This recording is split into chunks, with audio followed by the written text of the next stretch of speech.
Thank you everybody again for your patience, and welcome to January's Haringey Community Safety Partnership meeting. My name is Caroline Haynes, and I am the BCU Commander in charge of local policing across Haringey and Enfield. And I'm the co-chair of this meeting, joined by Councillor Adam Jogi. Adam, do you just want to say hi? Hi folks, greetings. Thanks, Caroline. And we're the co-chairs of the Community Safety Partnership. I'll be leading us through this meeting. Very warm welcome. Please note, everybody, this meeting is being recorded for live broadcast. This is a public meeting and will also be posted on the council's intranet site. I am going to go through and do some introductions, but before I do, Naz, can I just check if there are any apologies for absence? There's an apology from Eleanor Girling. We've got apologies from Jeffrey Ocean as well. Okay, lovely. And then I think what we'll do, there's quite a lot of us, but it's I think important so we all know who's here. If we could just go around the virtual room. So we've got Abigail first. Hi, I'm Abby Witchley, the Violence Against Women and Girls Programme Lead for Haringey Council. Thanks very much. And Chris. Chris Anderson. Yeah, afternoon everybody. Chris Anderson, Public Protection, Offender Manager Lead. I've got a few technical problems. Can you hear me? Yep, we can hear you fine, Chris. Thank you. We'll let those sort out, but it's good at our end. Thank you. And Brian. Good afternoon, everybody. Brian Ellick, Head of Antisocial Behaviour and Enforcement, Haringey Council. Thanks, Brian. And Chantal. Hi, I'm Chantal Petania, Consultant in Public Health at Haringey Council. Thanks very much, Chantal. And we've got Councillor Lucia Das Neves.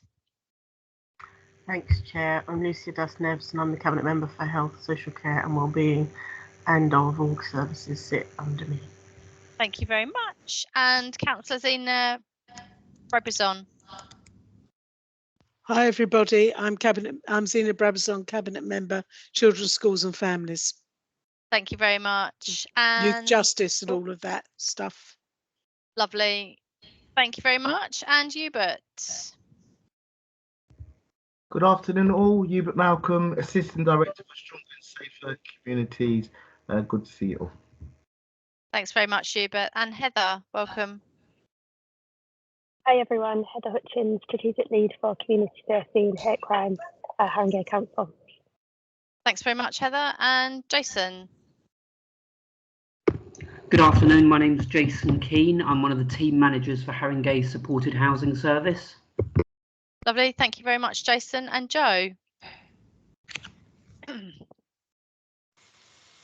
Yeah, good afternoon, everybody. Joe Benmore, I'm the Strategic Lead for Community Safety, Haringey Council. Thank you very much. And Adam's introduced himself already. We'll come to Ian. Good afternoon, everybody. Ian Martin, Neighbourhood Policing Superintendent for Haringey. Thanks very much, Ian. And Megan.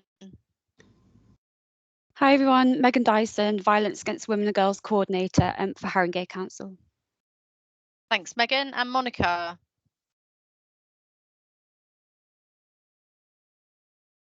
Oh, you are on mute, Monica. Yes, I was. Thank you. Hi, I'm Monica. I'm the Programme Lead for Love Sleeping in Haringey. Thank you.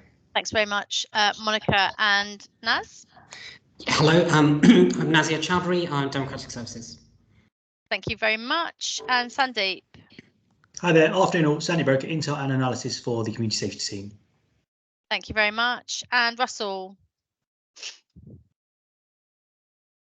Good afternoon, Russell Simmons, Enfield and Haringey Probation. Thank you very much, Russell. And Will. Hi, Will Maris, Director of Public Health, Haringey Council. Thanks very much, Will. And Keith. Good afternoon all, Keith Wilson for London Fire Brigade. Thanks very much, Keith. And last but not least, Zainab. Hi, I'm Zainab Mohammed, Cabinet Advisor in the Cabinet and Leaders Office in Haringey Council. Thank you, Zainab. Thanks for helping us with the IT issues earlier as well. Do we have anybody who's joined us since I went through the list? No. Okay. Any urgent business, Naz, that we need to cover? I think the Met Police want to do a presentation on clear hold build when we get to it, item 13, which we'll get to. Okay, lovely. Thank you very much. So now I'm just going to cover declarations of interest, and I'm going to ask all members if they have any declarations of interest at all. No? Okay, that's a negative. No declarations of interest. Moving now to the minutes, which everybody has in their pack, of the last CSP, which was held on the 26th of October last year. Does anybody have any comments, any amendments, any issues around accuracy for those minutes, please? Okay, in that case, I will take those minutes as agreed and noted. Shall we move to the first item on the agenda, which is the serious violence duty, which I think Sandeep is going to present to us? Yes, thank you. So I'm just going to share my screen just very briefly. If you can just let me know, Chair, when you can see the slide deck. Yep, that's come up. Thanks, Sandeep. Great, thank you very much. So this slide deck here is part of the pack which you will have seen circulated, and along with the slide deck itself, you'll also have seen there's a supplementary paper, as well as the serious violence duty needs assessment, as well as the strategy document. So there's quite a lot of documents within the pack itself, quite lengthy, but essentially this slide deck acts as a summary of that to really bring out the pertinent points and just really bring some of the key elements of that to the attention of the CSP board here today. So this isn't the first time we've brought the serious violence duty work to the Community Safety Partnership Board. For those who have been in attendance at the CSP over the past year or so, you will have seen this as really a bit of a standing item. It's been a big piece of work for us as a partnership to be working on over the past 12 months. And really we're at now essentially the first milestone with regards to the serious violence duty. So essentially, just to recap, the duty itself was introduced by the Policing, Crime and Sentencing and Courts Act of 2022 and commenced on the 31st of January last year. So almost 12 months to the day when this actually commenced. Essentially, for community safety partnerships across the whole of the country. So it wasn't just limited to London, for example. It was a Home Office piece of legislation for the whole of the country. There were a number of requirements for us to fulfil. And essentially, that includes undertaking an evidence-based analysis of the causes of serious violence in Haringey and establishing effective data sharing. There's also a need to develop a strategic needs assessment based on that analysis, as well as developing and implementing a strategy with solutions to help prevent and reduce serious violence in Haringey year on year.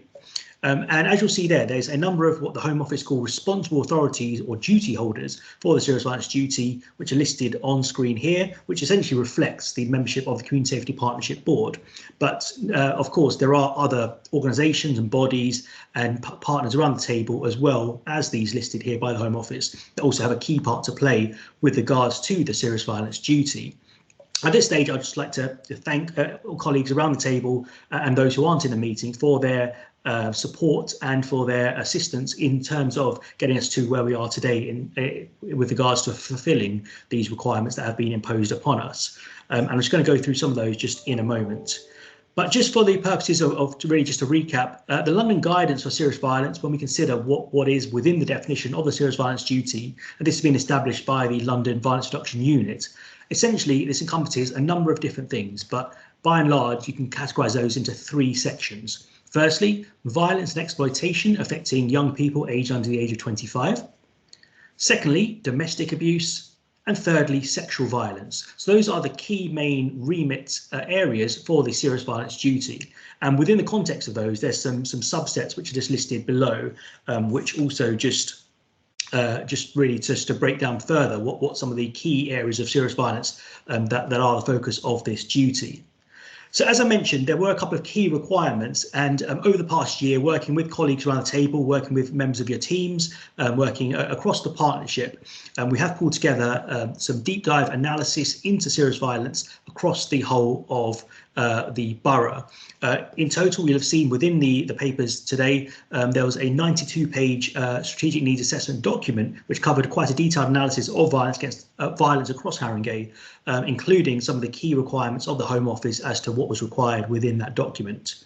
On screen here is just really a snapshot of what that looks like if you've not had a chance to have a look at it yet. And I appreciate with 92 pages, it is fairly detailed in terms of what's contained within that. But essentially, it summarises our current position in terms of the violence picture within Haringey. In terms of some of the key findings of what we've discovered really through the Serious Violence Duty Needs Assessment, some of these won't really be a surprise to those who have been working in Haringey for a period of time, but others may find this more useful. So, for example, in the medium and short term, the level of violence in Haringey has actually remained relatively stable. And now Haringey is ranked around about mid-table in London for the number of non-domestic violence with injury offences. When we look at domestic violence with injury offences, which obviously is slightly different in terms of things like reporting levels and so on, we are slightly above the London average for our rate of domestic violence with injury offences. So around about 2.5 compared to 2.4 for London. So fairly similar, but for domestic violence with injury, we're slightly above. For sexual offences, Haringey is also above the London average, around about 3 per 1,000 population. However, in the past year in particular, I think, and this won't really be a surprise to those who work in the borough, there have been noted increases in things like youth violence, serious youth violence, knife crime, and also robbery offences. Now, this isn't limited just to Haringey, of course. These are issues being seen across other London boroughs as well, but I think it is just worth pointing those out at this stage. From the serious violence duty, some of our other key findings include Haringey contributing really a disproportionately large amount of London's knife crime, robbery and firearms related activity. There's also been a significant geographical correlation drawn out between violence and drugs within the borough. We also know that violence isn't distributed equally across the borough. We do have significant concentrations in some areas of our borough, particularly towards the east, where we have higher levels of deprivation. And when we look at some of our key violence generators and attractors, our hotspots include some of our transport hubs, so that's trains, tubes and buses, as well as some of our parks and open spaces, and thirdly, busy high street locations. And finally, the last bullet point there just highlights that sexual offending and domestic abuse offences, in the majority of cases, tend to take place in residential settings more often than street-based or within parks and so on. Generally speaking, sexual offending and domestic abuse happens within domestic locations. So those were some of the key findings from our serious violence duty in terms of the needs assessment itself. The next step and one of the other requirements from the Home Office was to pull together a serious violence duty strategy. And this actually goes hand in hand with the Haringey Community Safety Partnership strategy overall, which is also being developed as we speak. The strategic summary really outlines the key work streams that we're delivering, as well as identify things like gaps in provision and where we perhaps need to be focusing more attention over the coming months and years. For Haringey, as previously agreed at previous community safety partnerships, the community safety partnership itself, as well as the North Area Violence Reduction Group, the NAVARG meetings, which some of you also attend, will be utilised as the delivery mechanism for the serious violence duty to make sure we're delivering against these findings and against our strategy. Additionally, we're also currently refreshing something called the Violence Vulnerability Reduction Action Plan. That has been brought to the board here previously, and there's a new format for that being developed at the moment by the London Violence Reduction Unit. That will be utilised as the delivery action plan for the serious violence duty, and progress will be reported back here regularly to ensure that we have clear oversight over the work that's being done. In terms of the strategy document itself, the strategy document is also contained within the pack itself, and it covers a whole range of things. I don't intend to go over that now, just in the interest of time, and it has already been circulated, but it covers a range of things, including the Community Safety Partnership approach to tackling serious violence, and some of our key actions, priorities and activity that we will be undertaking in order to make sure we can do the most we can in order to be reducing serious violence and making the borough as safe as possible. As I already mentioned, this does reflect and mirror, really, I suppose, the community safety strategy overall as well. As rather than being a standalone piece of work, clearly this is integrated into a number of other areas of business, including lots of the violence against women and girls work that's already ongoing, and some of the other key work streams across the entire partnership, for example, in youth justice, the young people at risk strategy, and so on. So really, serious violence duty isn't a standalone piece of work. It really is just supplementary to all of that, and really just a way to help draw everything together in a cohesive manner. Last slide now. In terms of next steps and the timeline, the SNA itself and the strategy has been circulated, as I mentioned, and be brought today to the board, hopefully to be agreed by the Community Safety Partnership. One of the requirements is for us to publish both of these documents by the 31st of January, which is next week. So we are required to put those on the Haringey Council website by that point. We have already had the pages drafted and ready to go once we've ensured that everybody's happy with the documentation. But clearly, this is only the first milestone, the first part of the serious violence duty. And whilst it will be a large milestone to have been achieved, clearly over the next year, implementation and delivery will be key, rather than just saying what we're going to do, actually ensuring that we do deliver upon that. And so in order to ensure we have oversight, there'll be regular progress updates brought to both the Community Safety Partnership here and also the North Area Violence Reduction Group meetings, as I already mentioned. And finally, there is a requirement to keep both of these documents live rather than being static piece of work. So there's a further deadline of January next year when we are required to resubmit this to the Home Office. And so we'll keep the board updated as we get towards that. So Chair, that's the end of the slide deck. Happy to take any questions or comments at this stage, but I'll hand back over to you. Thank you. Lovely, thank you very much, Sandeep. So I'll just open it up to start with. Or any questions, comments from anybody? Will. Yeah, thanks very much, Sandeep, and thank you for the team for putting this together. There's a lot of, I suppose, work, but also collation of existing strategies and approaches. So I think the approach is very pragmatic. I know we've got work on board, which we're going to talk about later, serious youth violence, etc.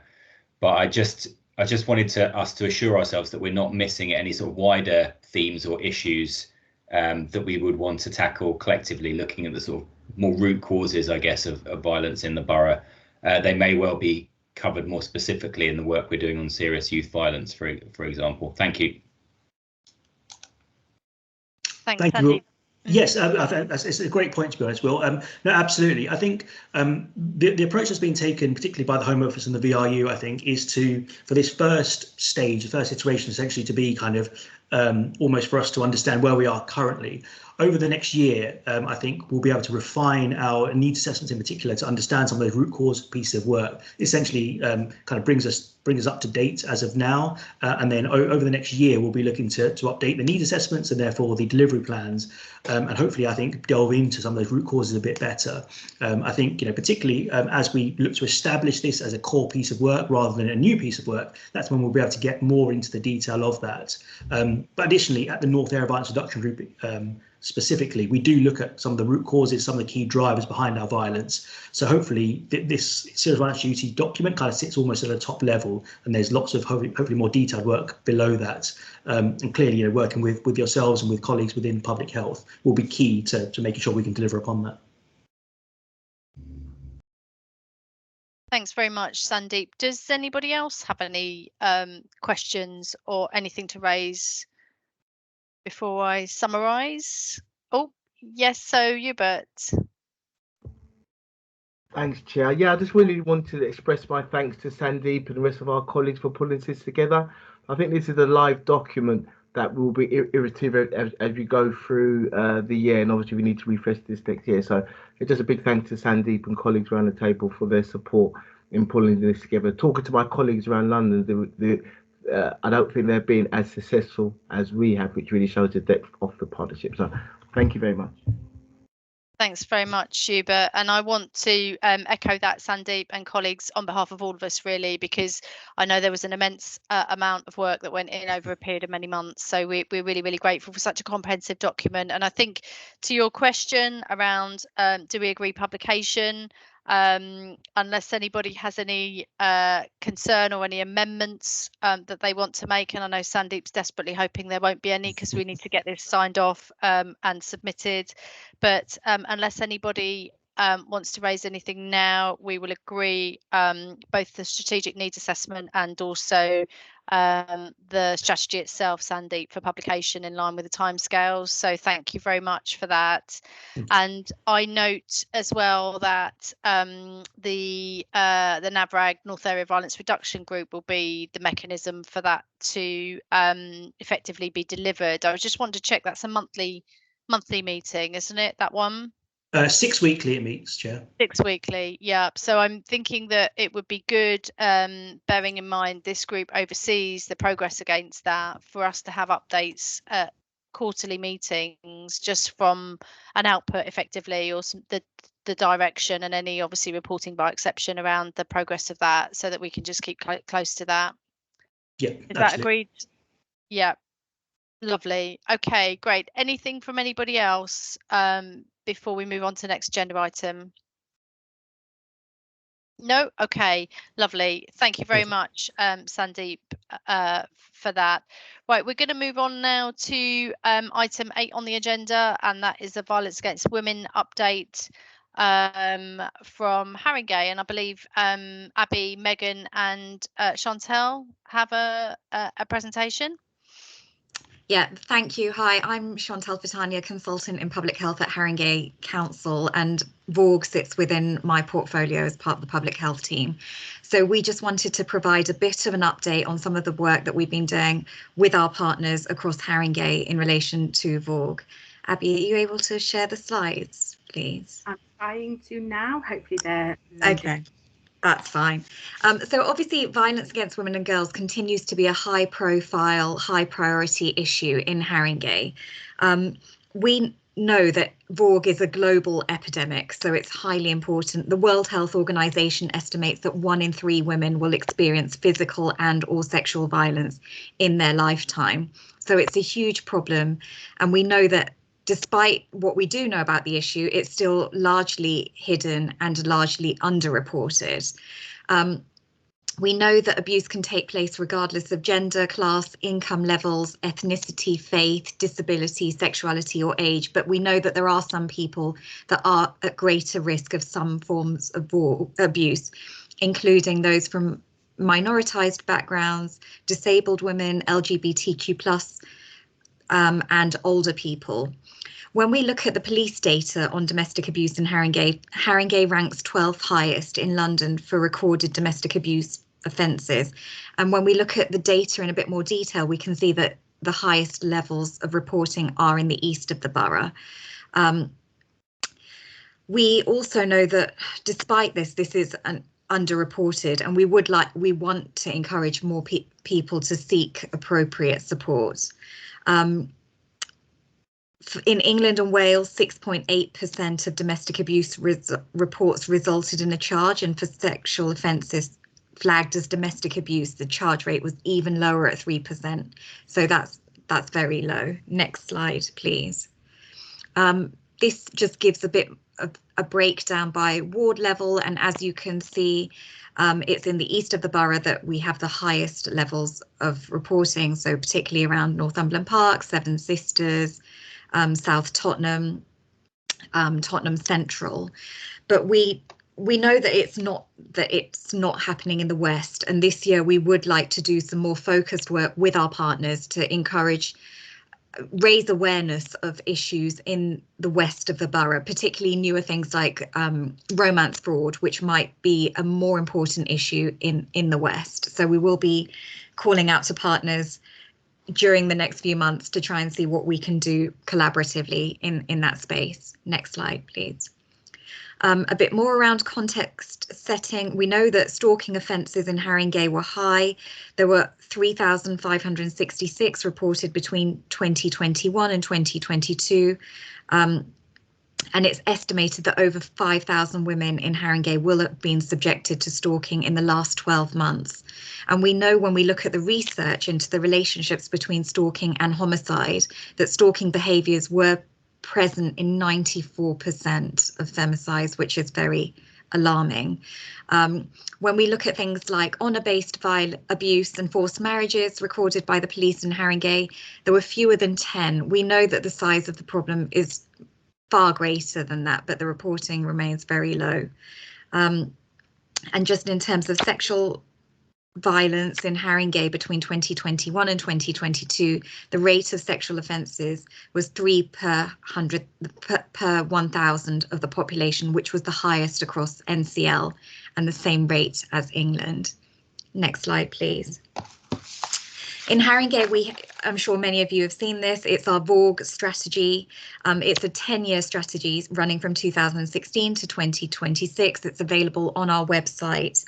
And we have a 10-year strategy because we recognise that this is a complex issue which is going to need multiple strands and collaboration across the system to really try and address it. So next slide, please. So just in terms of some of the progress that's been made across the 4 key strands of work, we wanted to develop a coordinated community response, recognising that the community is essential in helping to tackle this issue. And we have trained up over 100 VAUG community champions, and we have 30 safe spaces in the borough, including schools, job centres, children's centres and libraries, amongst others. And there's been a significant amount of community-based work to dispel myths through a range of different workshops and linking in with different organisations and forums, including the Multi-Faith Forum. And this year we will be going round and retraining up the safe spaces again, and trying to encourage other venues in the borough to be safe spaces where people can go and be signposted to the appropriate advice and our services. We've also been actively involved in raising awareness through different campaigns, including the 16 Days of Activism and International Women's Day, and there'll be a bit more about that later on in this presentation. And there's also been comms material that's been co-produced with young people in our borough, which has been positively received. In terms of our support for victims and survivors, we have a range of different services, and we have developed a directory of VAUG services for professionals, which is available on our website, and we do want people to actively try and disseminate them and use them, because it's a really kind of good repository of our services, which we do keep up to date and amend iteratively. And in terms of holding perpetrators accountable, we have been exploring different models for perpetrator programs, and I believe the DRIVE program will be implemented in Haringey soon. So we can come back with an update around that, or our colleagues can. Next slide, please. We recognise that prevention and early intervention is really key to trying to prevent VAUG, and we have a long established Protect Our Women's programme in Haringey, which is an educational programme that's been delivered by Solace Women's Aid in primary and secondary schools. And over the past 7 years, they've been around to all the secondary schools and many of the primary schools, and are working with schools to provide tailored educational programs. And the themes covered include things like gender stereotypes, power, what a healthy relationship looks like, how being safe around social media, what stalking and harassment is, harmful practices and how they can actively get involved in campaigning, and also how they can be supporting themselves with their emotional well-being. Next slide, please. Solace have also been working with to try and work with young people who are aged 11 to 21 to try and get them to campaign and be young change makers and advocates for making change. And so they've been involved in training on issues of VAUG and mentoring, creating multimedia materials, and they've created safe spaces to learn and discuss these very sensitive topics. Next slide, please. We recognise that there needs to be a lot more work with men and boys, particularly to encourage them to be allies in this. It's not just going to work if we try and empower women alone. So there has been some work that's been done by Solace Women's Aid as a small pilot project in schools working specifically with boys, and particularly boys who are at risk of abusive behaviour, which was found to be successful on a small scale. And so there is work that is being considered in terms of a boys programme, which is part of a whole schools approach. And the aims of this would be to try and work with schools to challenge the normalised behaviours and beliefs that are linked to rape culture, which we know is becoming an issue within schools and is really important. Thinking about how inequality, masculinity and self-expression should be, can be done better.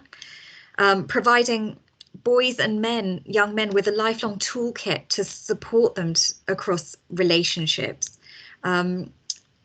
Yeah, okay, next slide, please.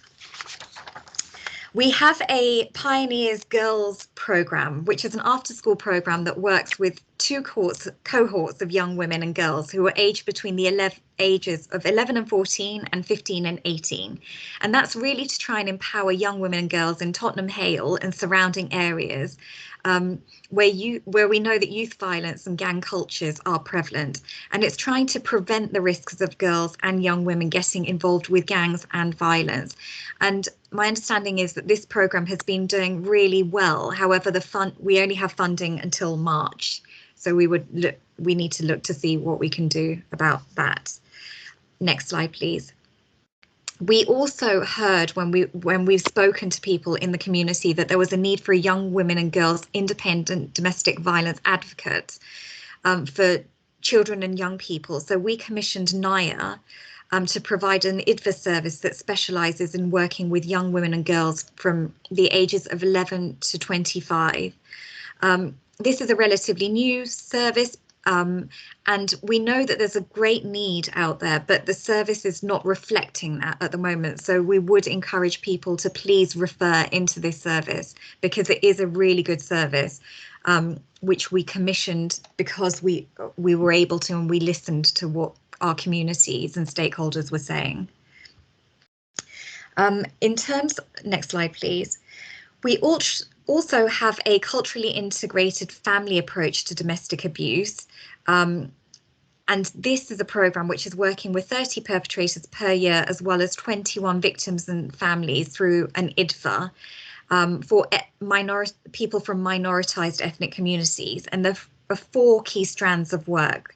And these relate to men who perpetrate abuse, women who perpetrate abuse, adult to adult familial DA interventions, which we know is an issue now of growing concern, and LGBTQI plus delivery and outreach work. So again, please do refer into this service too, because it's, again, a really good service.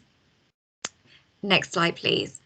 And another programme that we have, which specifically is available for young people who have been impacted by domestic abuse in their family home, is run by Bamboo, and there are 2 different cohorts, one for 11 to 14-year-olds and another one for 14 to 24-year-olds. And they've been involved in running resilience sessions, CBT and violence and abuse behavioural change sessions. Again, a really good programme that we have in Haringey, which we would like to encourage people to refer into. And as well as the services that I've just mentioned for children, we have a range of other services which are in our directory. We have a range of different independent domestic violence advocates. Some for all genders, which is run by Hearthstone. We commissioned Imiche, which is the specialist organisation in London, and provides specialist support for Black, Asian and minoritised women. And that service has been doing extremely well since we commissioned it. It's really provided a lot of support. And we also have commissioned Gallup to provide specialist support for those who require it from the LGBTQ plus community. And we also have a range of refuge provision, which is run by Solace and the London Black Women's Project. And just to say about children, the reason I focused a lot on the children at the beginning is because there is so much evidence and research about the detrimental impact that domestic abuse can have on children, such as impacting their mental health and leading to higher rates of anxiety and depression, self-harm, and a lower sense of self-worth. Which can impact them later on in life. So please do raise awareness of those services. Next slide. Oh, no, you've gone on to the next slide. Thanks. And we have a range of other specialist support as well, particularly outreach and floating support, which is run by Solace Women's Aid. We have an IRIS program in our GP services, which helps to ensure a better healthcare response to domestic abuse. And we have sexual health support for those engaged in sex work as well.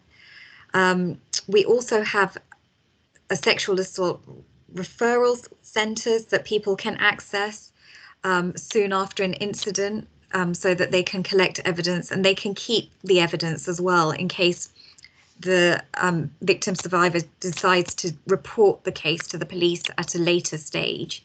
And these centres can also link you in with specialist support. And in terms of accessing these support services, we have a Haringey Domestic Abuse Helpline, which is run by NIA and is for women only. And we also have Hearthstone's helpline number, which is listed there, which is available for anyone, and all of the information that I've just kind of mentioned is available on our website and also via this QR code.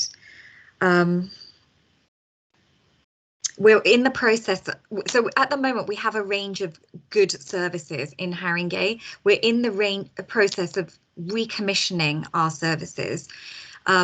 We do have a constrained financial envelope, so we will be very proactively looking at external funding opportunities this year and in coming years as well, and also how we can support other partners in their bid processes as well.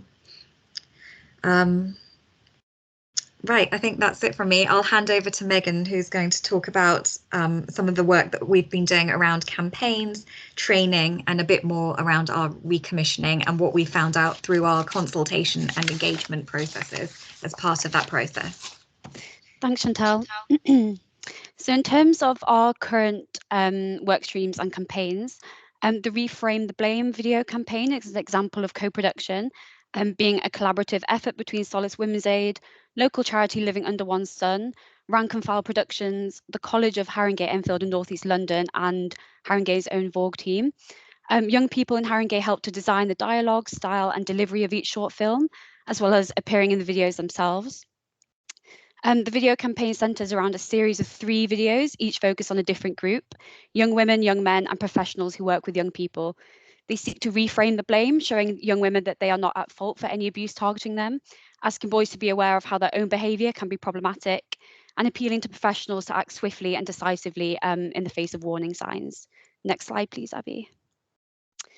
So the Mayor of London's 6 core Vogue pledges. So MOPAC had a pan-London workshop last year, attended by representatives from each London borough, and each borough agreed to commit to the following pledges. So recognise all forms of Vogue in everything we do, embed action to end perpetration of Vogue, work together to actively tackle Vogue, strengthen workplace safety, promote a collaborative learning environment, ensure an anti-misogynistic environment. So these core pledges underpin every Haringey Vogue workstream moving forward, from commissioning to policies, strategies and Labour manifesto commitments. Next slide, please.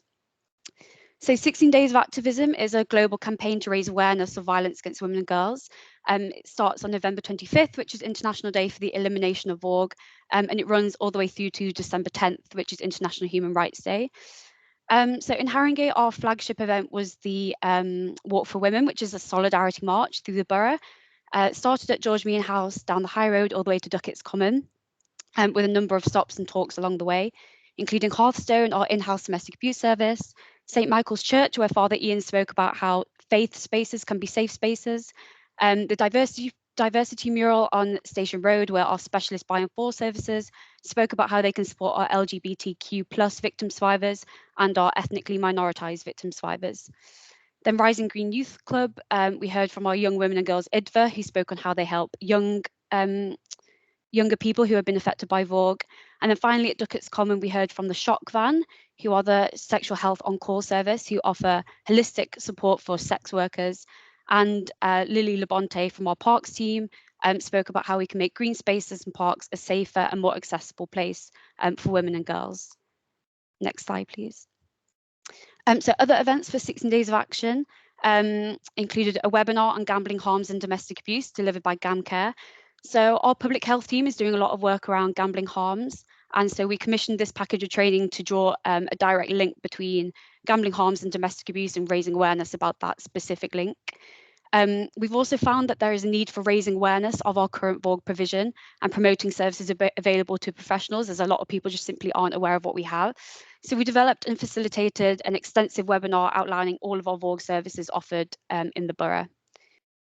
We collaborated with the Prevent team to deliver information sessions to schools, teachers, social workers and designated safeguarding leads and the Tottenham Hotspurs Foundation on incel culture and the rise in misogyny, especially around social media and exposure to harmful attitudes towards women online. And George Bean House has also lit up purple to bookend the 16 days. So recommissioning is our largest work stream right now. We're currently undertaking a recommissioning process for Haringey's VAWG provision. And as part of this process, we've completed an extensive engagement period with key stakeholders. We facilitated online and face-to-face workshops. So our floating workshops consisted of us engaging with existing spaces and groups. So professional meetings, multi-faith forum, community-based women's groups, youth hubs, neighbourhood watch meeting, the Residents' Voice Board, and Women's Staff Network. And then our focus workshops were divided into 3 categories. So experts by experience, where we engage with people who have lived experience of VAWG, all voices heard for professionals across all sectors, including adult social care, NHS, housing and the police. And finally, the CYP workforce workshop for those working in children's services, youth settings and schools. We also had 2 surveys for residents, including those who've lived experience of VAWG and for multi-agency professionals. Next slide, please. So workshops and survey insights are currently being collated and analysed, and our task and finish meetings are being held weekly, whereby we're taking each theme in turn. So needs and gaps, desired outcomes, recommendations for delivery models, benchmarking and service comparison, and decision on future service proposals. Next slide, please. So in terms of needs and gaps, emerging needs and gaps we found so far include the need for specialist buy and for services. Services need to be inclusive to most at-risk women, including ethnically minoritized women, disabled women and trans women. In order to apply an intersectional lens to our provision, we need services with in-depth knowledge of each of their specific needs and issues. This is crucial to ensure that nobody's left out from accessing appropriate provision catered specifically for their needs. There's also a housing gap. The need for safe and secure housing was raised in both focus and floating workshops and surveys. Support is needed to navigate complex housing pathways and understanding options available. And we have found that this is true for both residents and professionals. Mental health is another gap. So we need increased access to specialist provision where people are affected by VAWG and substance use and mental health issues, and how often people experience multiple of these issues at the same time and the complexities attached to that. Long-term support was identified as a need. Victim survivors need a whole journey of support, so from crisis point right through to recovery. And finally, we need improved prevention and provision for children and young people. Next slide, please, Abby. So in terms of training that's been delivered, last year, the Domestic Violence Intervention Project delivered the Holding Perpetrators to Account training for staff and professionals. This was commissioned because we recognised the need for the response from professionals to be as appropriate as possible so that perpetrators don't feel validated in their behaviour. This training helped to challenge myths and support measures put in place to encourage behaviour change and to ensure professionals are as equipped as possible to recognise and address patterns of abuse. And this includes less visible forms of abuse, such as coercive control. Solace Women's Aid also delivered training on embedding cultural change on sexual violence to staff in Haringey secondary schools. The sessions improved knowledge on how to identify and respond to sexual violence, how to embed cultural change to prevent rape culture. Training a range of staff in this way is part of a whole school approach, which involves all levels of the school curriculum, including RSHE lessons, staff training, pastoral care, and safeguarding practice and policy. And then additionally, the Prevent team and the VAUG team delivered ad hoc sessions on sexual violence and misogyny for designated safeguarding leads and school staff. And this emerged directly from an emerging need for such training, coming directly from the schools themselves, who are asking for such training due to concerns about rising levels of misogyny, again, particularly stemming from pupils' exposure to harmful attitudes online. Next slide, please, Abby. Finally, Kieran Support Services delivered an Introduction to VAUG, No Recourse to Public Funds and Immigration training session. This was essential for frontline workers and professionals to understand the different kind of visas most commonly seen working with victim survivors of VAUG, what they mean, what their implications are, how no recourse to public funds can affect those experiencing VAUG, and where they should go to for advice and support. And this is to ensure that we have the most appropriate and effective support in place for women experiencing VAUG and immigration issues at the same time. Thank you.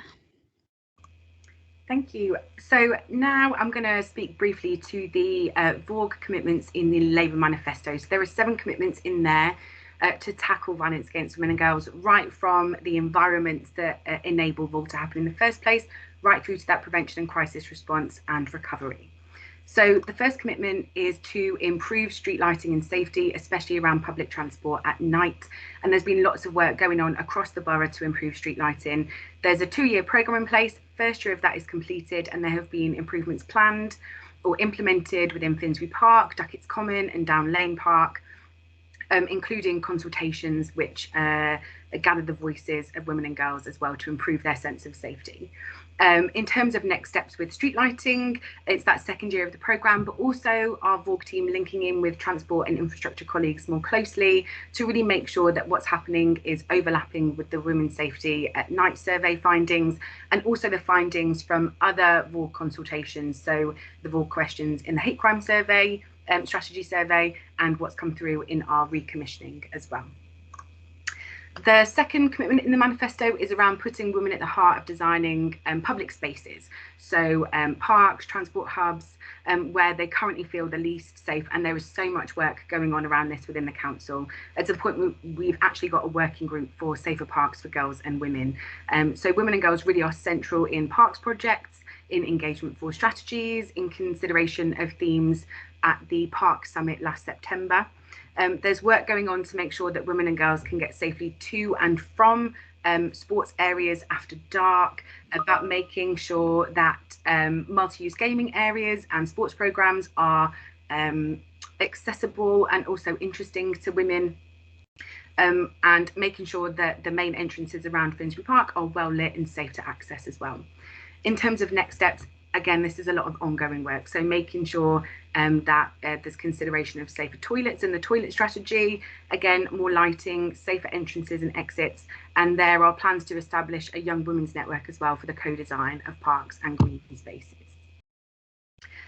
We also do need to have a bit more of a focus on transport hubs. There was a video that went viral towards the end of last year of somebody being harassed and assaulted at an overground station. So we do need to make sure that they are as safe as possible for our residents. The next commitment is around safe havens, which have already been spoken about a bit earlier on. So back in 2022, 33 different partners were trained to be safe spaces, safe havens for women and girls in the borough. This year, that work is going to be revisited, revitalised and redeveloped. So we're linking in with some key partners.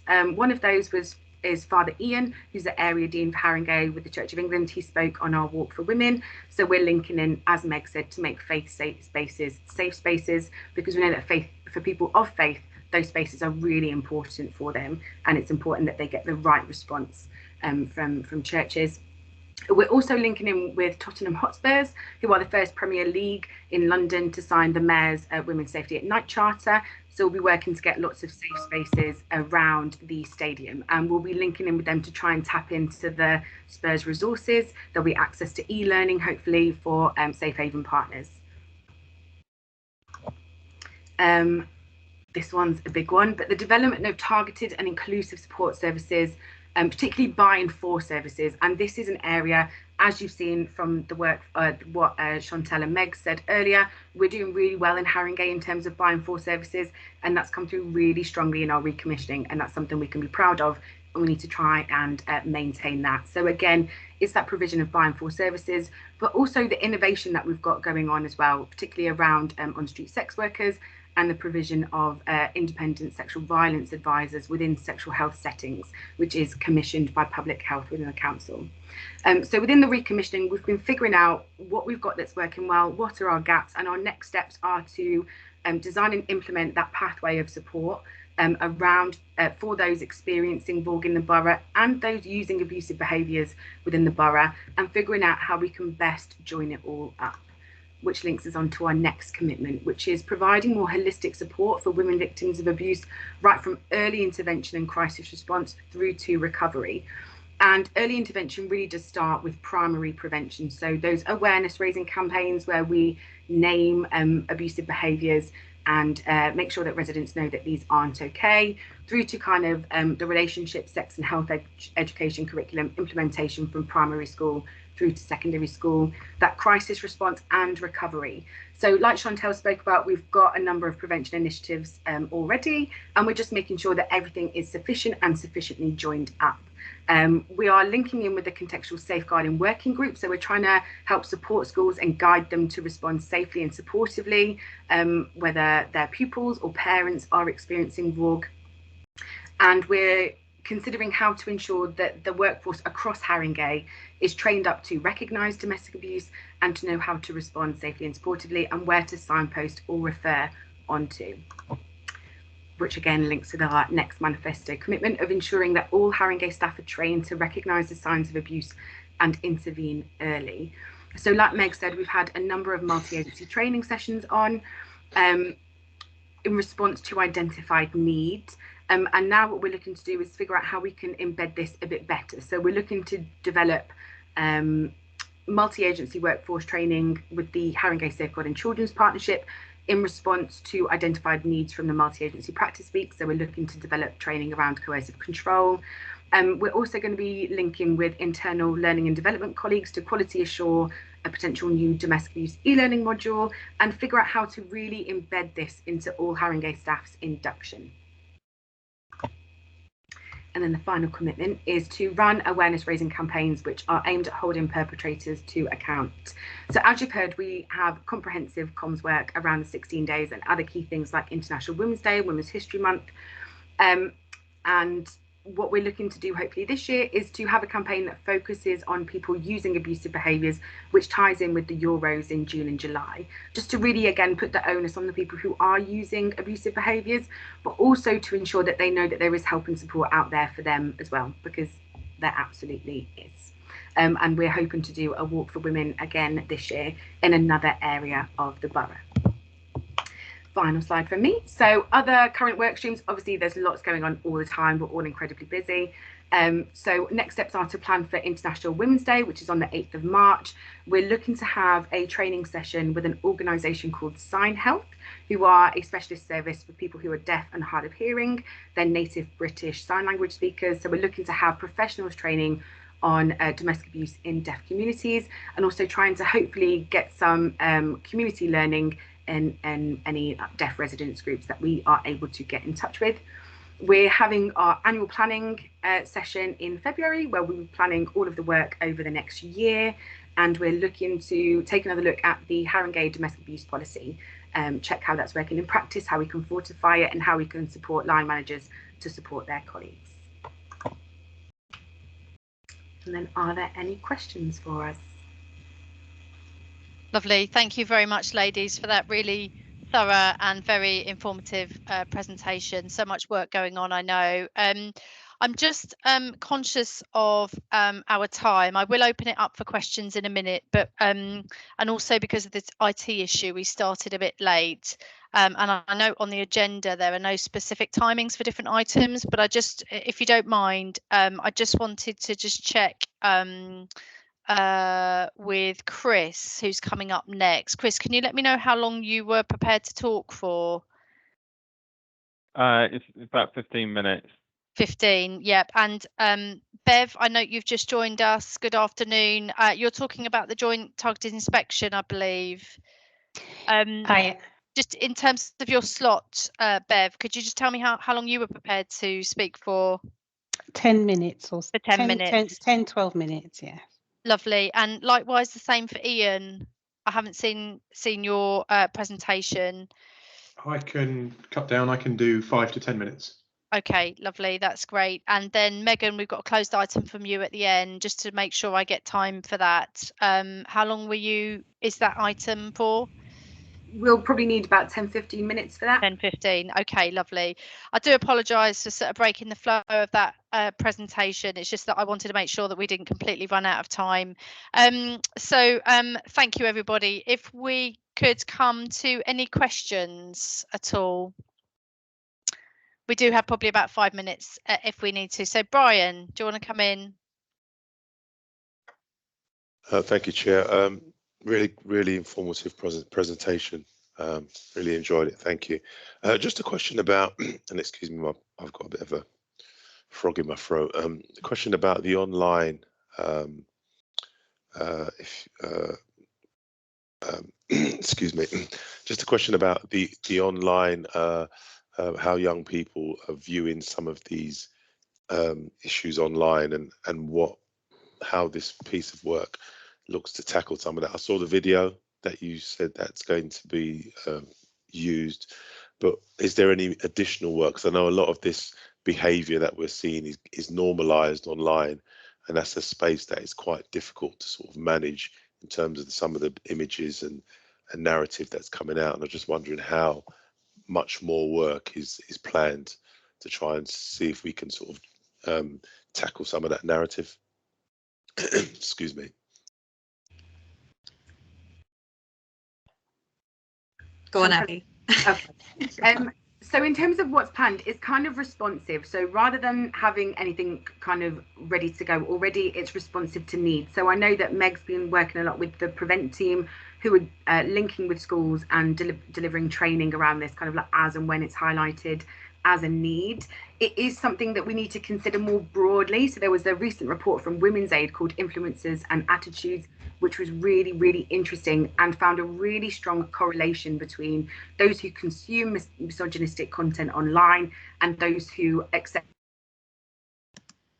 and normalize abusive behaviors in intimate relationships. So I think basically it's going to be responsive, and it's looking at how we upskill and raise the confidence of our children and young people's workforce to have those conversations with young people, which again, that's being considered in our recommissioning as well in terms of what we want from our young people's provision. There also is supposed to be an online abuse bill, but we've not heard. I've not heard anything recently about it, but we were kind of waiting for further information about that. But hopefully, as part of that, there'll be some measures which will help. Hopefully, yeah. Thank you. Thank you very much. Oh, Joe, you had your hand up, but it's gone back down again. I took it back down quickly because I thought I knew you were coming to me. Two very quick questions. So, just to reiterate what Brian said, really good presentation. And it's great to see the amount of information that's out there for victims and survivors of domestic abuse. One of the things I was thinking about, though, is do you have any kind of ways in which you can reach women that might be putting themselves at more risk of domestic abuse should they contact services, things like that? I'm thinking about things like the Ask Angela campaign. You probably do, but it was just a thought that occurred to me that not all women will be in a position where they can directly contact services without putting themselves at greater risk.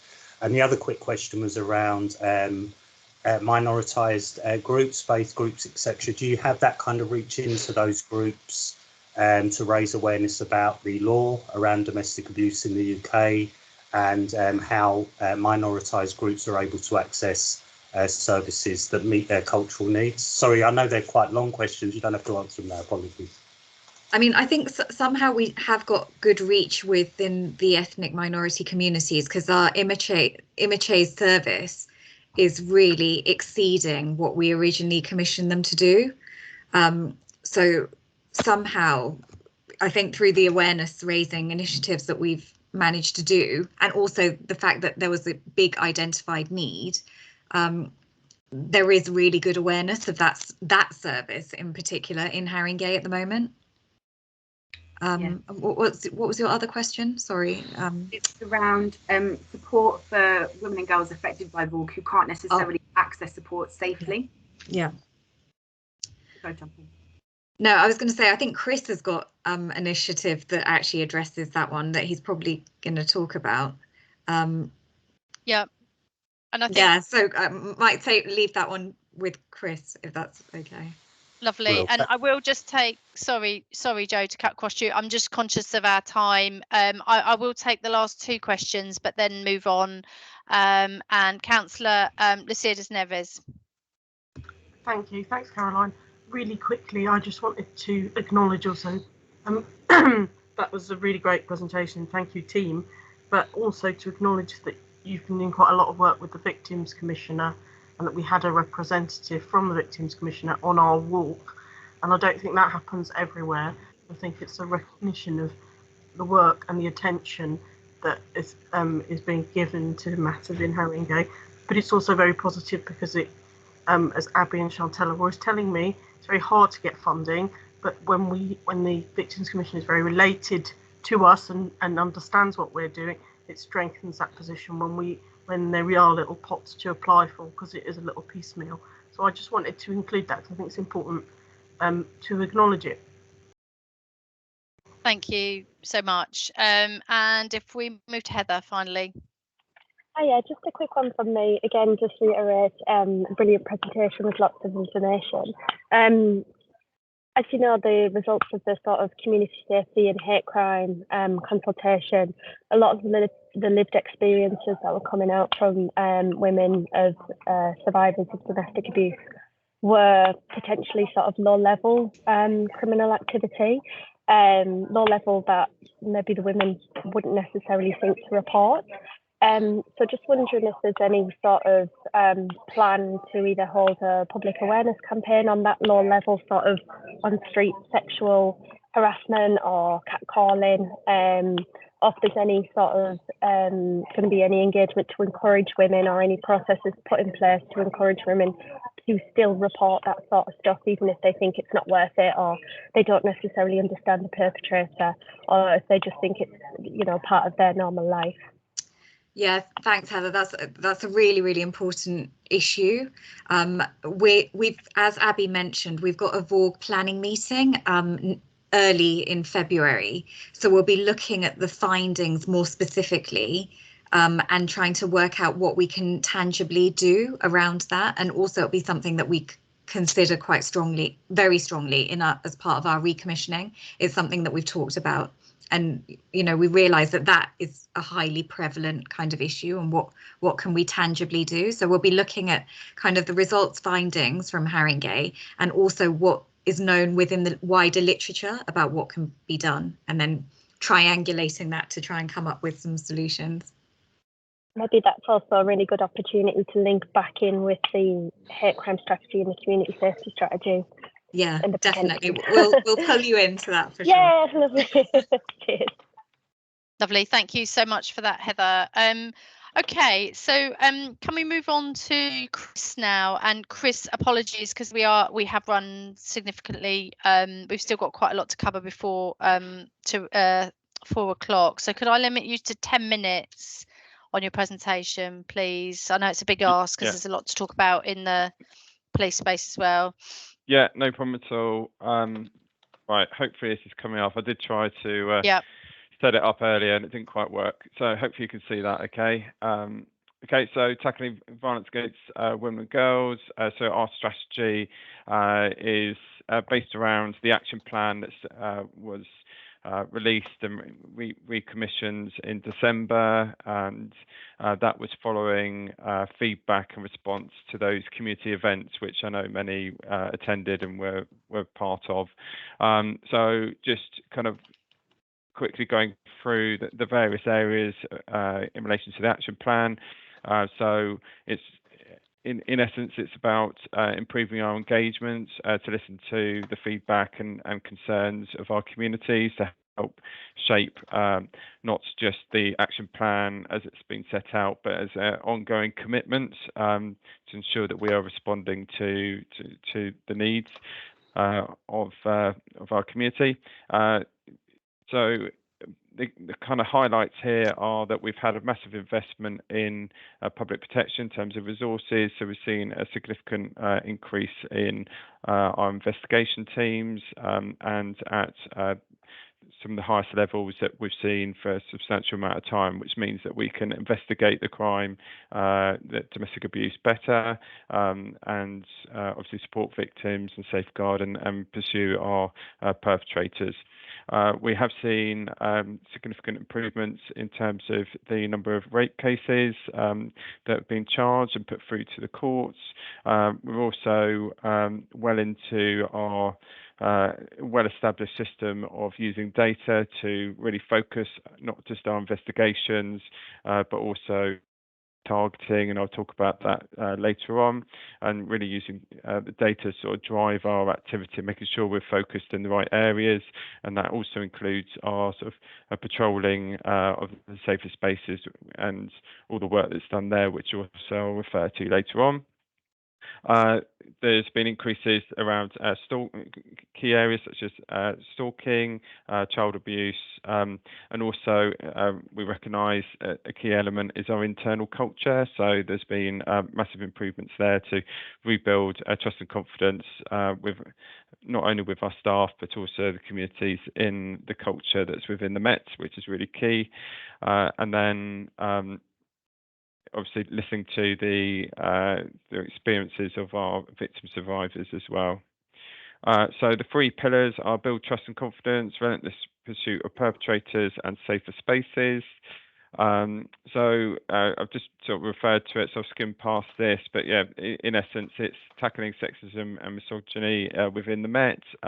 We've made significant strides in that, and that's well publicised through the Commissioner, and obviously on a local level, that's replicated in terms of our support in the processes, and this is a really key area of the plan. I think that's kind of the main crux of that slide, so I'll move on. So the next bit is the relentless pursuit of perpetrators. So this is about identifying those that pose the greatest risk, and the way we've done that is we've got a number of initiatives that we run. So we have Operation Dauntless, which is an algorithm that's run. It identifies our highest risk individuals. This is done on crimes that they're suspect for, and what this does is it identifies those that pose the greatest risk and are often our highest volume offenders, and then our strategy then looks to disrupt and pursue and obviously protect the victim survivors in those cases. So another initiative is the VAUG 100, which I have mentioned before, but this is the Commissioner's project to identify the top 100 individuals that pose the greatest risk to women and girls across the Met. We currently have 10 that were identified within North area, and we are all of those have enhanced focus and oversight.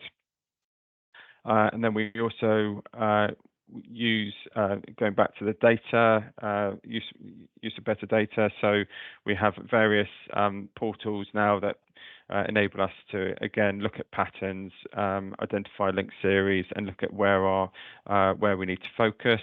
And this is also brought together by our intelligence teams to identify hotspots for VAUG offending, and then through the various meetings which we have, which the resources are put into that to obviously mitigate the risk around that offending and to obviously drive it down.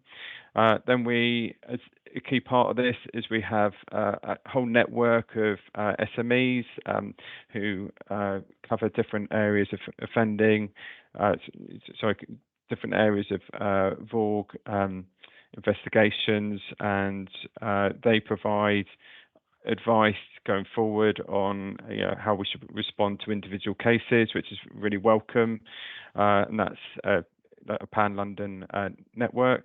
And then also we have the new proactive units, which has been formed within North Area. This has been replicated in all of the BCUs, whereas we've actually seen a growth in our proactivity that can be tasked and respond to local issues, and we then ensure that there are taskings going into those teams to provide to follow up proactive opportunities, such as to breach perpetrators of any orders that they have in place, or other proactivity where maybe they're involved in domestic abuse, but they're also involved in other criminality. And if we can tackle them for the other criminality, if we're not managing to get the domestic abuse investigations over the line, then that's another way of obviously disrupting and pursuing that individual. And that's the kind of Achilles heel approach that I refer to. So the two projects already referred to, there was mentioned earlier about the Drive perpetrator panels, which is we're working really closely with Haringey on, and this is again making use of the data. So once we've identified the top perpetrators, one of the methods by which we can have a multi-agency approach to targeting them is through the Drive perpetrator panel. Actually, in North Area, we'd already created one, which was has a very similar attendance to the MARAC meetings, and some really good support from all of our partners around opportunities to tackle those individuals. Wanted offenders, so really key parts of our strategy is making sure that we are being really robust in driving down the number of wanted offenders on the BCU, and we recognise that really a timely and expedited arrest after the offence of our wanted offenders means a greater positive outcome, obviously support and safeguarding for the victim. So we are working really closely with the data and looking at all of our opportunities to bring in our wanted offenders. And that includes escalating those really hard to reach individuals up to the proactive unit I referred to, as well as there are some specialist manhunt teams across the Met who we also regularly tap into to support us. Chris, apologies for interrupting, but could you try and summarise in the next couple of minutes, just so we've got some time for questions? Yeah, no problem at all. So thanks.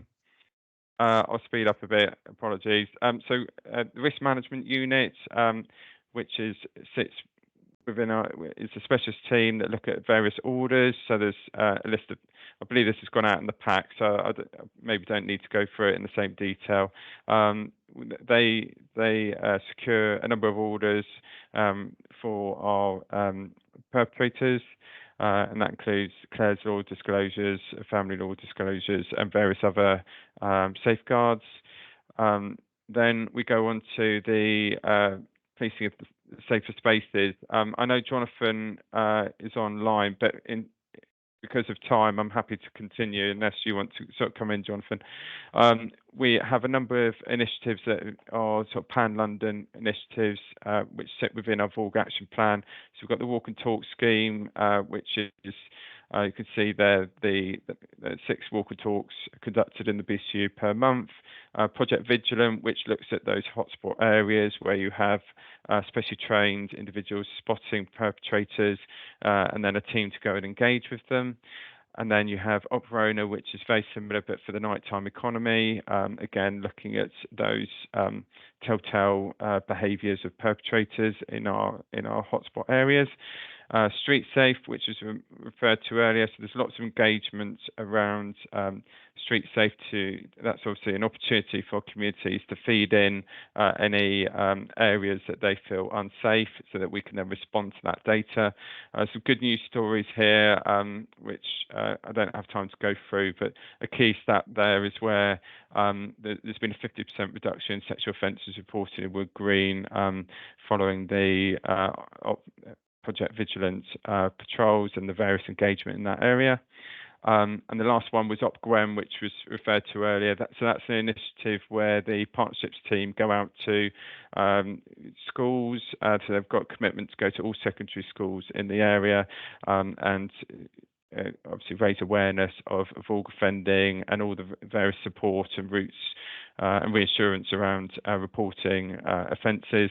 And they also go out to our minoritised groups and to ensure that also there's increase in those individuals reaching out for support where needed.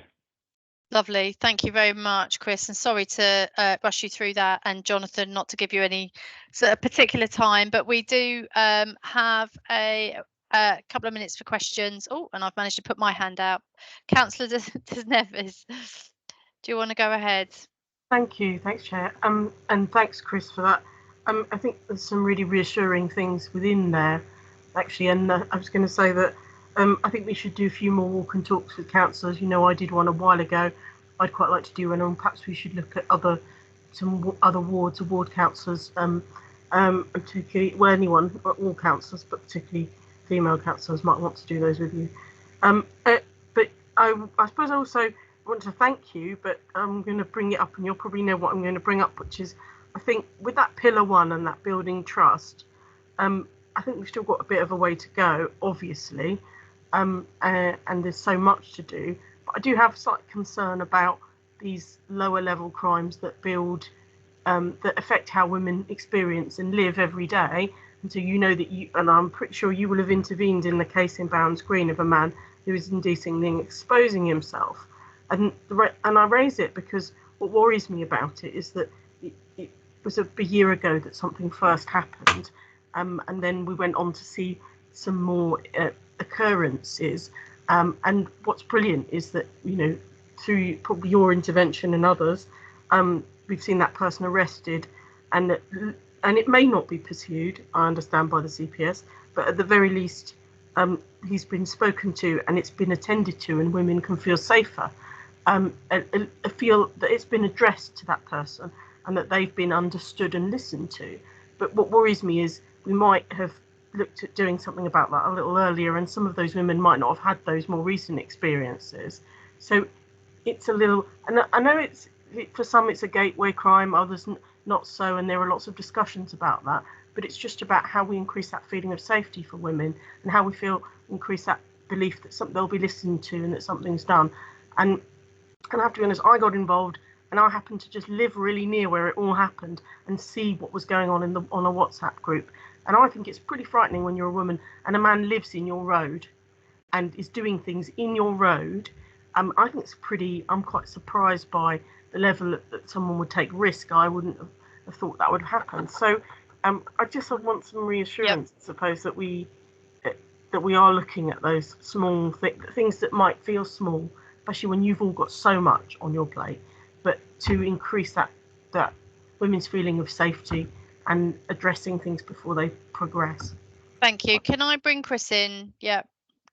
Thank you. Yeah, absolutely, and grateful for you to flag that series to me. Absolutely, there's been a really robust review, and I'm told that we're confident actually that the individual is likely to be charged with up to 10 offences. So that's the way we're going. We really tried to push hard for a sort of in custody decision, but for various reasons, which is too complicated to go into now, but it is out of our hands, and it was decided that actually had to be bailed for a decision to be made. But reassured, there will be likely charges in relation to that. But going forward, the reassurance is that actually there was a direction towards the end of last year that all of those crimes which you refer to, sort of exposures, certainly sexual assaults, and that other sort of really concerning behaviour, all of that will be investigated by the CID now. So these are specially trained detectives that are looking at this. So it will no longer sit with those that maybe are looking at more volume crime. It will sit with specialist investigators, and that's something which is being reinforced locally. So I am confident that we will have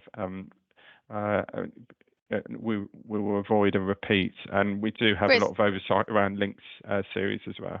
Chris, I think it might be helpful to just do some bullet points to Councillor De Snevis about the changes that are in place and the processes, particularly around our intelligence unit picking up link series, just for sake of time, but just to reassure you that that's ongoing. Okay, thank you all. Shall we move to Bev, who is now going to talk to us about the joint targeted area inspection, I believe. Bev, would 10 minutes be enough for you? I'll do my very best. Yeah, thank you. Chair, to fit it in. This, I might skip a few slides just for time, but this is a really important piece for us to discuss at Community Safety Partnership. So if we can't go into the detail here and I can't take questions, I'd like to be invited back. This is our first stab in at informing the Community Safety Partnership of the plans that are formulating to prepare for what we anticipate to be a joint targeted area inspection. And we feel that the JTI will be focused on serious youth violence. Let's get to the next slide, please. Yeah. Now, I dispense with all of the kind of the legalese around the JTI just for time, and I'll go to the second slide. But it's important for me to emphasise that there isn't going to be an agency that operates in Haringey that will not be affected by the JTI. And the slide I've just slipped sets out what those agencies are that the inspectors are particularly keen on. I've just finished speaking to Merton. They had 12 inspectors on site for their JTI for serious youth violence, and others were bussed in when particular issues developed. There's 4 thematic focuses for the serious youth violence. The first is that the inspectors are clear from the guidance that's been issued that they will focus on children's social care, education, police, youth offending, and any other relevant health services and local services that they deem to be helpful to their thematic focus. They'll want to know about our intervention, individual groups of children, and they particularly want to see the system and how the system works together in its collaborative effort to challenge serious youth violence and to mitigate the experiences of young people. The second focus will consider the multi-agency intervention, so collaboration, interventions, and it will look in those places associated with Carleen Furman's contextual safeguarding model, shopping malls, parks, streets. The third area will refer that they are interested in, based on the guidance, is they will want to get data from us around the types of crimes that have been committed outside of the home by children and young people. And then the last area, it's really leaning towards what impact, and do we understand what the causes and impact. And if we understand the cause, they argue, we'll understand what impacts we need to make. Let's move on. How am I doing for time? Good. This slide talks about the key activities of the inspection. So the first week is absolute mayhem. It's when all the agencies will be chucking over their documents to Children's Social Care, who will act under the Haringey Safeguarding Partnership, a list of key documents that we'll start to ask you to get ready. The second week is that the inspectors evaluate what we've put into our Annex A, and then the field work starts in the third week. Some of the inspection feedback from other local authorities tell us actually week 2 is a hybrid. They're doing the analysis and they're coming out to speak to professionals. Let's move on. The information in the Annex A is what will make or break our success. The richer, to the point, evidence from the voices of children and what our intervention consists of, and what the principles of what we're trying to achieve with them must be made clear from their first look at the Annex A, and we are working to appoint somebody who will be the single point of contact on behalf of the HSCP to coordinate our self-evaluation. How well do we know ourselves? Let's move on. In Haringey, I think that our partnership really knows itself. The last JTI inspection the focus was on neglect, and that was before the new administration in children's social care, in youth justice and in the police. But that JTI didn't form a judgment. It made some strong recommendations. They will not be looking at that because the focus was on neglect, and they have other means through the ILAC and other focused inspections to look at that. They will be looking at what we've done to revise our response to the new Working Together. They will want to look at how the HSCP audits children who are caught up in serious youth violence and their mental health, and they will want to see the outcome of serious practice reviews attached to serious youth violence. They are really, there's already whispers about interest in Haringey stop and search work, and I think that with the work that Caroline, Rona and others have been helping us lead, we've got a really strong story to tell there, and they want to see the comparison across London around what our serious youth violence figures look like, and they want to see what we've published. Our published response to the serious youth violence duty. So we think we need somebody to come in and help us do some work and be the point of contact. Let's move on to the ARCs. Why am I here? Let's move on. We can leave all of that. We'll leave the governance.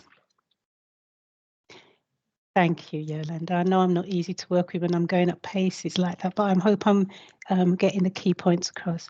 So the ask of Community Safety Partnership 1, please look at the slide with my sending. There will be a covering document that will in summary set out what the Serious Youth Violence Annex A needs to be composed of, and we will break down by each agency what documents Ofsted are asking for. We won't take much comfort in just supplying Ofsted with the ask, because they are likely to have key lines of inquiry and ask for more. So when that person's appointed, they will be reaching out to us. Anne Graham has agreed that she will chair the internal planning meeting on a free weekly basis, so that there's be a kind of in the engine room start to see against the action plan what we have got coordinated on behalf of all of our agencies and the HSCP. There will be an action plan. The Annex A preparation work will be critical, as I said before. The JTI partners will then meet with the other strategic leads, and the plan is to have that meeting monthly, but to coincide with the engine room 3 weekly meetings. We will start to look at our gap analysis and be open with that in our CEF.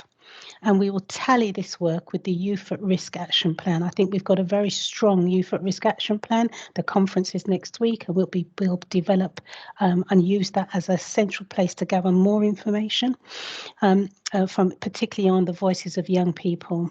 We will learn from other areas. So Manchester, Merton have had their serious youth violence JTI and are willing to come and talk to the partnership board, the JTI partnership meeting, as to the things that weren't in the Annex A and in the guidance, so that we can start to think about how that might apply to us. The ARCs today, apart from reading this slide, looking at the document that will be sent out, is we need each agency to have a named individual that our SPOC can speak to. And I think that neatly brings me to the end, Caroline. Happy to take any questions. Lovely, thank you very much, Bev. So sorry to rush you through that, but do we have any questions on this really important topic?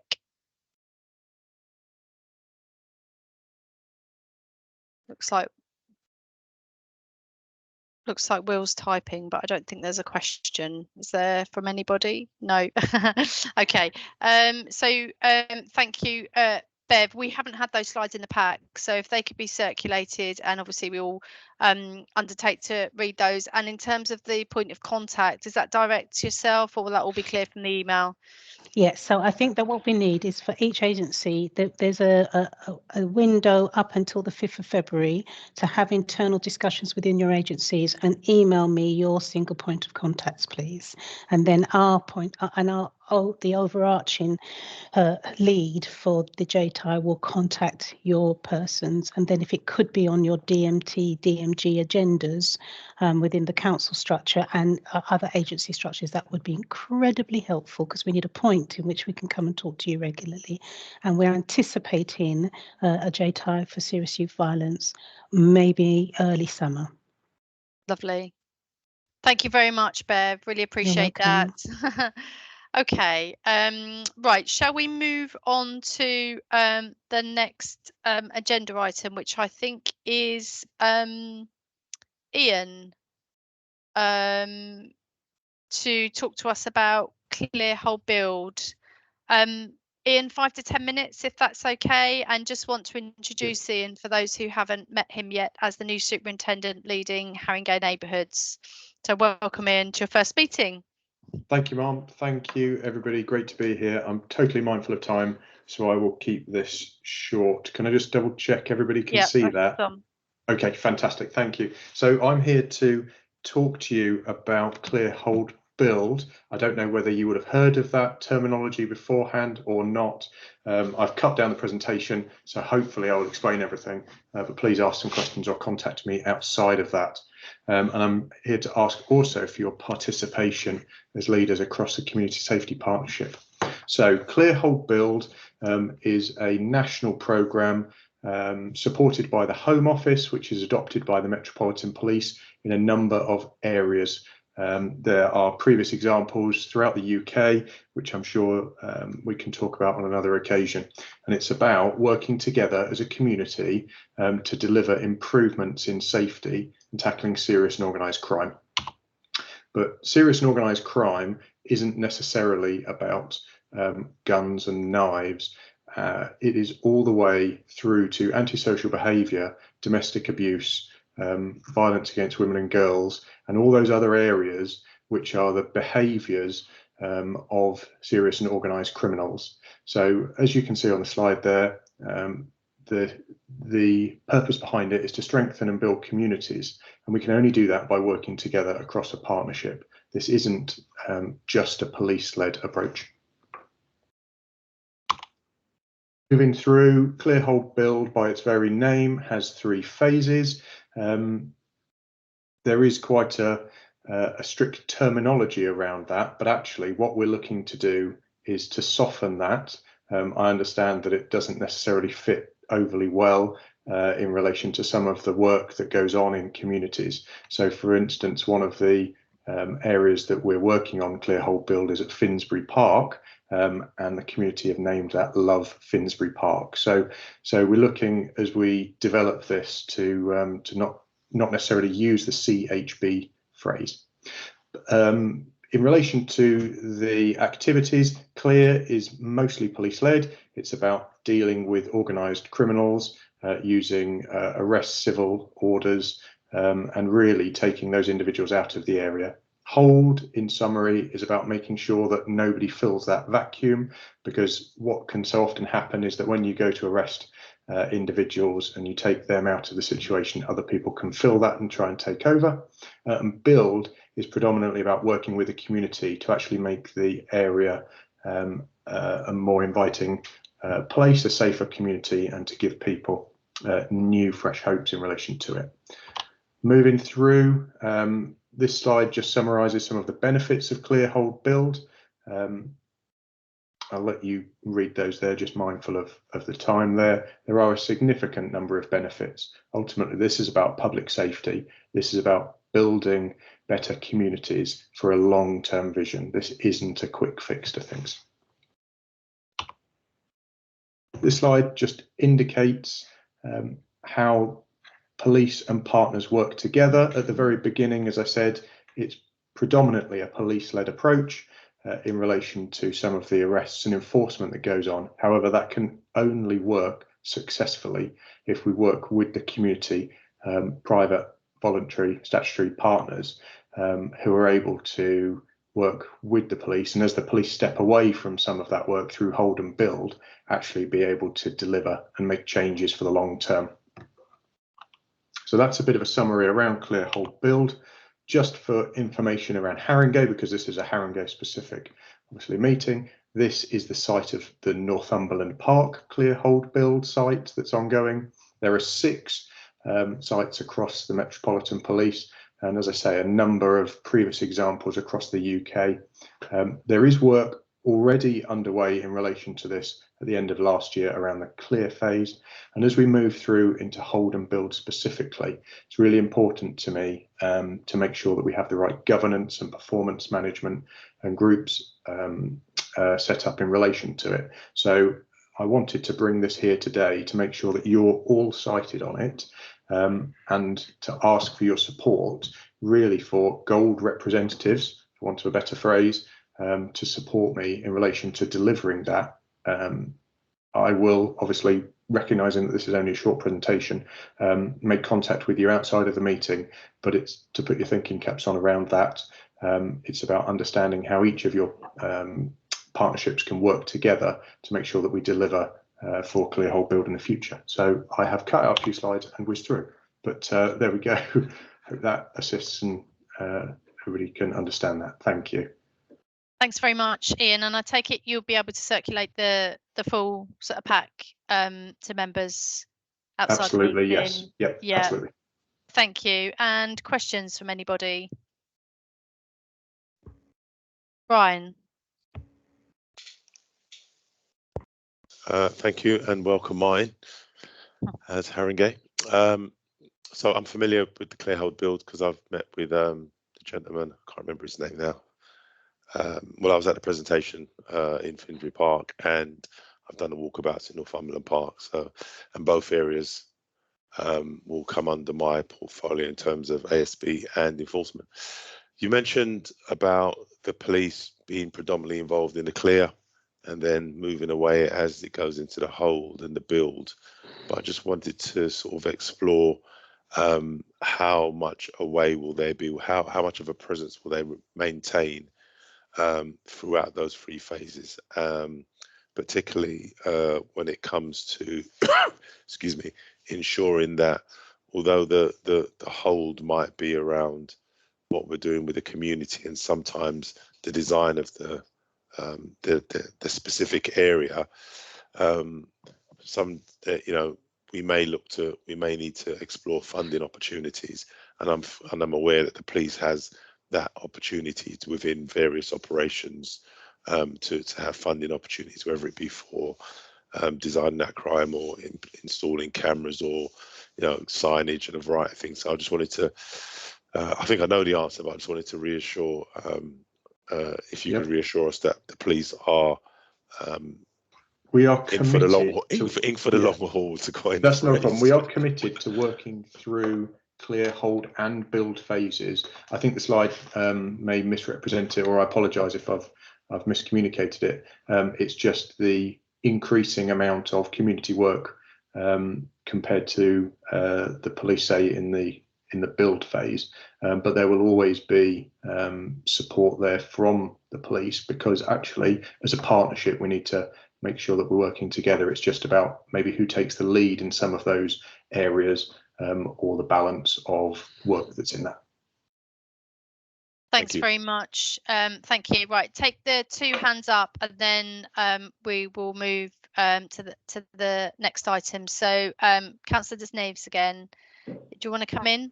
Thank you. I just wanted to make an observation, and it's probably for you, Ian, but also for Brian, just about I know that some of our communities who feel more vulnerable were a little bit alarmed, and it came up through my work on Welcome Advisory Board and a few other spaces.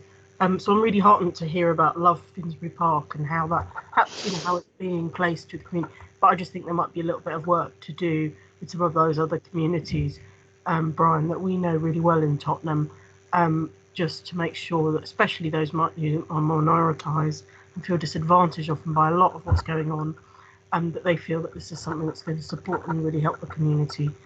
It makes sense. I don't think we need to say more about it, but I just wanted to leave that marker there. It makes total sense. I met with Inspector Pilbeam yesterday, and part of the discussion was exactly that. And there is work being done around the narrative. It's not going to be called Clear Hold Build for Northumberland Park. We're looking at something similar as we have in Finsbury Park in terms of renaming it and empowering the community to rename it as well. So we haven't lost sight of that.